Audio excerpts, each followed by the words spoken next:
ជាប់ឧត្តសក់ឲ្យភ្ញៀវម្នាក់ទៀតដែរបងប្អូនឧត្តសក់ត្រង់ឧត្តពីទឹកបាទភ្ញៀវមួយចិត្តចូលឆ្នាំខ្មែរចង់ឧត្តសក់ចង់ដាក់ពណ៌សក់អីអញ្ជើញមកកន្លែងកញ្ញាសាឡនហើយទៅបាទព្រោះយើងចិត្តចូលឆ្នាំខ្មែរហើយបាទ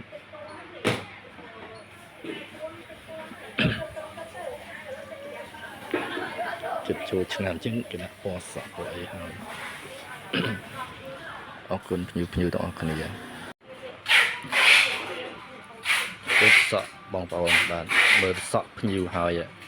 ទៅសៃសក់ឡើងស្អាតហ្មងចេញមកគឺសក់ស្អាតហ្មងសក់ឡើងភ្លឺរលោងឡើងចាំងហ្មងបងប្អូនអត់មានឆេះអត់មានអីទេបាទយើងថាបងប្អូនចង់រកកន្លែងឧត្តសក់ត្រង់ឧត្តពីទឹកឬក៏ឧត្ត collagen ឬក៏ដាក់ពណ៌សក់អីធានាជូនភ្ញៀវបាទមកកន្លែងប្រពន្ធខ្ញុំមកកន្លែងកញ្ញាសាឡនបងប្អូនបាទមកដូចសក់ភ្ញៀវចឹងបងប្អូនឃើញអត់នេះខ្សែសក់គឺស្អាតហ្មងបងប្អូនបាទខ្ញុំមិនថាអីក៏ថាចេញមកគឺថាខ្សែសក់ស្អាតហ្មងបងប្អូនឃើញសក់ឡើងស្អាតបាទអញ្ចឹងថាបងប្អូន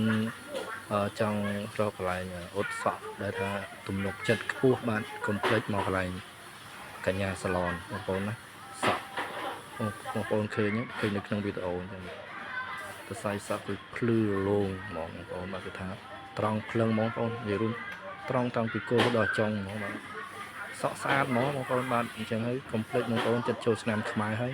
ត្រូវការឧត្តសក់ឧត្ត collagen ឧត្តពីទឹកអីឬមួយក៏ដាក់ពណ៌សក់ពណ៌អីអញ្ជើញមកកន្លែងកញ្ញាសាឡននៅមកបាទស្អាតបាទអរគុណភ្ញៀវជូនពរភ្ញៀវមានសុខភាពល្អហេងដល់គ្នាឆ្នាំថ្មីអរគុណ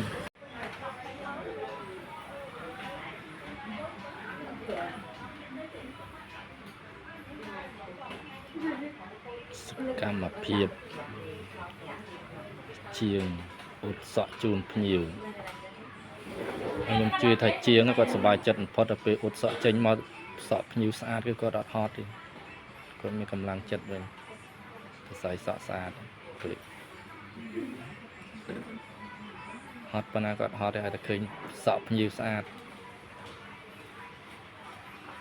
អរគុណភ្ញៀវត្រូវការអីអញ្ជើញមកកន្លែងកញ្ញាសាឡនណាដូចខ្ញុំនិយាយចឹងបាទអត់ល្អណាស់បាទយកចិត្តទុកដាក់ជូនភ្ញៀវតែម្ដងបាទអរគុណច្រើន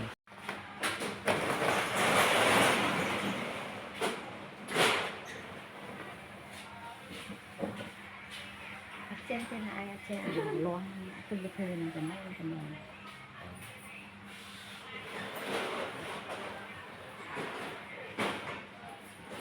នស្អាតលាស់